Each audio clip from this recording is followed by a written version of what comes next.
ચીક્કી તો બધાની ફેવરેટ હોય પણ કડક હોય ને તો ઘણાને ભાવતી નથી. તો આજે સોફ્ટ બનાવીશું. હેલો ફ્રેન્ડ્સ, હું છું શીતલ. તમારું સ્વાગત છે મારા કિચનમાં.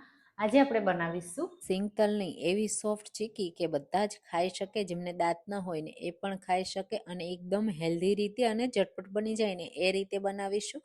તો આ ચીક્કી બધાની ફેવરેટ થઈ જશે. તો ચાલો રેસીપી બનાવીએ. એની પહેલાં જો મારી ચેનલને સબસ્ક્રાઈબ ના કરી હોય ને તો જલ્દીથી કરી લેજો, જેથી નવી નવી રેસીપીઓ તમને દરરોજ મળતી રહે. તો તલ અને શીંગની સોફ્ટ ચીક્કી બનાવવા માટે અડધો કપ તલ લેશું. એને સરસ રીતે રોસ્ટ કરી લઈશું, એટલે જે પણ એમાં કચાશ હશે ને બધી નીકળી જશે અને ક્રિસ્પી પણ થઈ જશે. તો થોડા તલ ફૂટવા લાગે ને ત્યાં સુધી શેકવાના છે. આપણે એનો કલર બહુ ચેન્જ થવા દેવાની જરૂર નથી. આ રીતે ફૂટવા લાગે ને એટલે તરત જ પ્લેટમાં કાઢી ઠંડા કરી લેશું. હવે સિંગને પણ શેકી અને તૈયાર કરી લેવાની. મારી પાસે તૈયાર જ છે, પહેલેથી જ મેં શેકીને રાખી છે ને, એટલે જો તમારી પાસે ન હોય ને તો અડધો કપ સિંગને શેકી ફોતરા કાઢી તૈયાર કરી લેવાના. હવે અહીંયા થોડા ડ્રાયફ્રૂટમાં મેં બદામ અને પિસ્તાને થોડા હલકા શેકીને લીધા છે અને એનો આપણે પાવડર કરી અને આપણે ગાર્નિશિંગ માટે યુઝ કરવાના છીએ. જો તમારે ડ્રાયફ્રૂટ પણ એડ કરવા હોય ને તો સિંગ સાથે શેકી લેવાના અને પછી એનો પણ પાવડર કરી લેવાનો.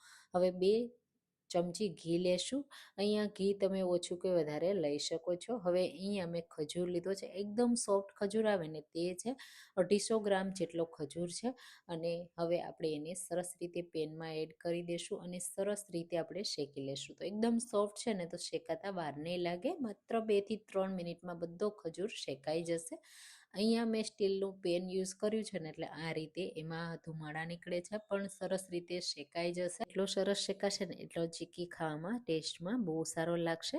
તો આ રીતે ચલાવતા રહી અને આપણે શેકી લેશું. તો તમે આવી ખજૂરમાંથી સિંગ તલની ચીક્કી ક્યારેય ટ્રાય કરી છે કે નહીં ચોક્કસથી મને કહેજો.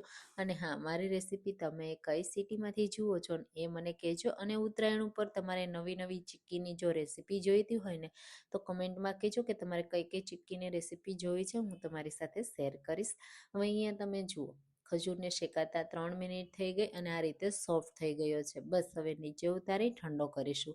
ત્યાં સુધીમાં તમને મેં જેમ કીધું ને અડધા કપ સિંગદાણા શેકી ફોતરા કાઢી મેં તૈયાર કર્યા હતા તે આપણે મિક્સર જારમાં એડ કરીશું અને સાથે અડધા કપ તલ લેશું અને એને પણ ઠંડા કરી લીધા છે. તો એને પણ મિક્સર જારમાં એડ કરી અને પાવડર કરી લેશું. તો પાવડરમાંથી તેલ ના છૂટું પડે ને એ રીતે કરવાનું. એટલે મેં મોટું મિક્સર જાર લીધું છે, જેના લીધે આપણે પાવડર પણ સારો એવો કરી શકીએ અને સાથે આપણે એમાં ખજૂર પણ એડ કરવાના છીએ. તો આ ઠંડુ થાય ને પછી એડ કરવાનો. તો ખજૂર હવે તમે જુઓ સરસ હાથથી ટચ કરું ને એવો ઠંડો થઈ ગયો છે. પછી આપણે જે સિંગતલનો પાવડર કરીને રાખ્યો છે ને તે એડ કરી દેશું આ સમયે અને 1 થી 2 વાર ચલાવશું ને એટલે બધો પાવડર ખજૂર સાથે મિક્સ થઈ જશે. તમે નીચે ઉતારીને પણ મિક્સ કરી શકો છો. હું ડાયરેક્ટ મિક્સર જારમાં મિક્સ કરું છું. આ રીતે મિક્સ થઈ જશે. તમે જુઓ એકદમ કડક પણ નહીં અને એકદમ સોફ્ટ પણ નહીં, એવું મિક્સર રેડી થઈ ગયું છે. હવે જે ડ્રાયફ્રૂટ રાખ્યા હતા ને તેને પણ એડ કરીશું. એનો પણ પાવડર કરી લઈશું ગાર્નિશિંગ માટે. તો આ રીતે પાવડર તૈયાર થઈ ગયો. હું તમને બતાવી દઉં. તમને જે પણ ડ્રાયફ્રૂટ પસંદ હોય ને એ કરી શકો છો. ડ્રાયફ્રૂટ વગર પણ તમે તલથી ગાર્નિશ કરી શકો છો. હવે આપણે આમાંથી રોલ તૈયાર કરીશું. તો બટર પેપર કે પ્લાસ્ટિક શીટ કે કોઈ પણ તમે શીટ લઈ શકો છો અને એમ જ પણ તમે રોલ વાળી અને તૈયાર પણ કરી શકો છો. બિલકુલ ચોટશે નહીં. આ રીતે થોડું મિક્સર પહેલાં સરસ રીતે શેપ આપી દેવાનો અને પછી આ રીતે રોલ કરી લેવાનો. રોલને આપણે મીડિયમથી કેવો રાખીશું. તો આ રીતે બંને સાઈડથી પ્રેસ કરતા જશું ને એટલે સ્મૂથ તૈયાર થઈ જશે. આ રીતે રોલને એક સાઈડથી સ્મૂથ કરી બીજી સાઈડથી પણ સરખો કરી લેવાનો અને પછી જે પાવડર તૈયાર કરીને રાખ્યો છે ને તે બધું સરસ રીતે આ રીતે એડ કરતું જવાનું અને આપણે ફેરવતા જશું ને એટલે બધો ડ્રાયફ્રૂટ રોલમાં ચીપકી જશે. તો અહીંયા જો તમે ડ્રાયફ્રૂટનો એડ કરવા હોય ને તો થોડા તલને શેકી લેવાના અને એનાથી ગાર્નિશ કરવાનું. એનાથી પણ લુક સારો આવશે અને સરસ રીતે રોલનો કોટિંગ આવી જશે. આ રીતે મેં ડ્રાયફ્રૂટ એડ કર્યા. થોડા હું અલગથી પિસ્તા પણ એડ કરું છું.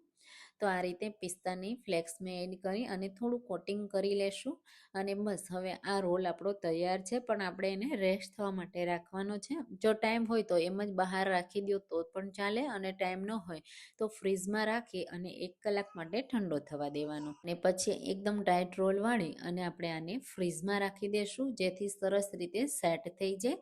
તો 1 કલાક માટે હું રહેવા દઈશ ફ્રીઝમાં, અને પછી 1 કલાક પછી આપણી આ સોફ્ટ ચીક્કી તૈયાર થઈ ગઈ છે. હું તમને રોલ પણ બતાવી દઉં કેટલો પરફેક્ટ સેટ થયો છે. આ રીતે બેટર પેપરમાંથી અલગ કરી લેશું. તમે જુઓ છે ને એકદમ પરફેક્ટ સેટ થયો છે ને. હવે આપણે મનગમતા શેપમાં એટલે કે રાઉન્ડ શેપમાં જ કટ થશે, પણ મનગમતા પીસ નાના કે મોટા એ રીતે કટ લગાવી દેશું. અને કટ કરતી વખતે આ રીતે નાઈફને હલકું ઘસવાનું છે, પ્રેસ નથી કરવાનું જોરથી, નહીતર એનો શેપ છે ને એ વિખાશે અને પરફેક્ટ રાઉન્ડ શેપ નહીં આવે. આ રીતે તમે જુઓ હું નાઈફને ઘસતી જઈશ. નાઈફ એકદમ શાર્પ લેવાનું, એટલે જ્યારે ઘસો ને ત્યારે સ્પીડથી ઘસી શકાય અને એક સરખો શેપ પણ આવે. અને નાના કે પતલા જાડા જેવા શેપ તમારે પસંદ હોય ને એ રીતે કટ લગાવી દેવાના. તમે જુઓ પરફેક્ટ. હવે હું તમને નજીકથી પણ બતાવી દઉં કે એક સરખો આ રીતે ઘસતું જવાનું અને કટ કરી અને તૈયાર કરી લેવાનું. બધા રોલ આ જ રીતે કટ કરી અને તૈયાર કરવાના.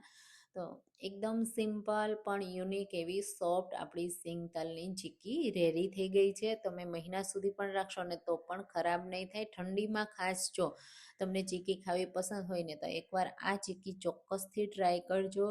એનર્જી, વિટામિન, પ્રોટીન બધું આપશે અને હેલ્ધી પણ છે અને ટેસ્ટી પણ છે.